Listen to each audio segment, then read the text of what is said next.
Welcome back. Mom, do you feel like you do most of the work around your house? Today I'm going to be sharing 5 tips on how to get your family in on the act without turning into a fairy nagmother. Tip number 1, be ready for extra work, at least at first. If your kids aren't helping around the house much at all, whether they're too young or you've just been too busy to get them started, you're going to find at first that it takes more work to get the kids to do the work than to do the work yourself. And certainly there are days when you're going to be exhausted and you just need to get it done. Think of the time you spend teaching your kids to do household chores as an investment. It'll make it a little bit easier next time you come down on a Saturday morning and there's cereal all over your kitchen. Number 2, let your kids choose their own jobs. Might sound crazy? When you're first assigning chores to your children, it really helps to give them some options.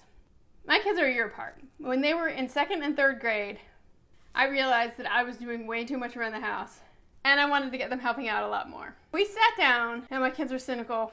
You can have a lot of family meetings that are labeled family meetings, even in 2nd and 3rd grade. But we sat down and talked about what I wanted more help with, which was trash, recycling, dishes, and laundry. And since I have 2 kids, I just let them decide who wanted to do which task. If you're only introducing chores to 1 kid at a time, just come up with some options. There's always enough to go around. My son likes gross things, so he decided he wanted trash. My daughter's more of a save the earth type, so she decided recycling would be her thing. And having those assignments gives the kids a chance to take a little bit of ownership of how they contribute around the house. Number 3, set your kids up for success.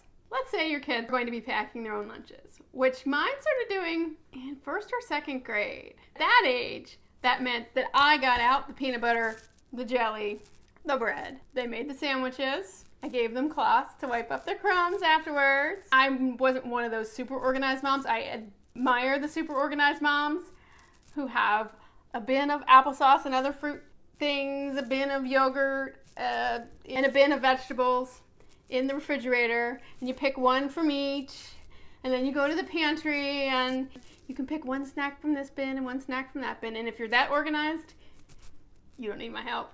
Do what you can to make it easy for your kids to do what you're asking them to do. One really simple example is to use the janitor method for trash bags. So if you're asking your kids to take the trash out, keep extra trash bags in the bottom of the trash can. They take out the bag, then they can find a fresh bag right away. It's nice if they tell you they're out of bags, but you'll most likely need to check your supply, at least at first. Number 4 can be a hard one. Don't redo someone else's work. Let perfectionism go. Phew. Not easy. If the kitchen table's a little streaky after they clean it, don't do it again. They'll know. They'll either know you did it, or the next time they sit down at the table, they won't see the streaks on the table. It's okay to ask kids nicely to redo a job. Keep in mind that maintaining a positive attitude about chores is going to help you more in the long run than being able to see your reflection in the kitchen counters on one day. Number 5, express appreciation more frequently than you correct. So if your kids really can't do a job, they're trying to take the trash out and it's bigger than they are, getting strewn all over the kitchen, you need to redefine the job. They really just can't do it. It's up to you to redefine the job and find something that they can do in a way that they can do it. If they're not able to do it well enough, you can certainly advise. The first time the kids pour their own cereal and it's all over the counter, say, "Here, let me show you how you're going to wipe that up." Get out your cloth or your sponge or whatever you're going to use, whatever they're going to be using to clean up after themselves. But remember, the goal is for them to want to keep doing this. You don't have to say, "Oh my God, honey, you did a wonderful job taking the trash out." You can just say thank you. Some jobs lend themselves more than others to praising a job well done. When I said to say thank you, if you're thinking, "Oh, do I have to thank them for what they should be doing?" Yes.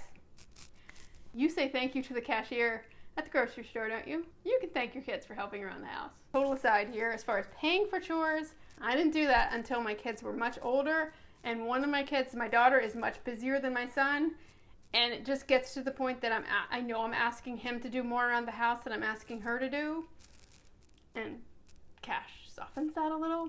But I don't basically want the kids to think that they're getting paid to do household chores, because when they get out on their own, no one's going to pay them, and I don't want them to stop cleaning their bathrooms just because no one's paying them to clean their own bathrooms. Bonus tip. As Pinterest likes to remind you, comparison is the thief of joy. This piece of advice can apply to almost every corner of your life, really. But as it applies to kids and chores, don't worry. If your sister's 5-year-old just installed a new bathroom sink, that's nice. Your kids aren't ready to do that. Some people's kids do more around the house than yours do. Some people's do less. It doesn't mean anyone's a bad mom. That doesn't mean anyone's kids are lazy. Different houses are different. Different kids are different.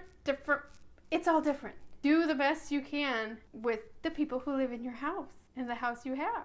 I hope I've inspired you to motivate your kids to help a little more around the house. If you enjoyed this video, click subscribe below.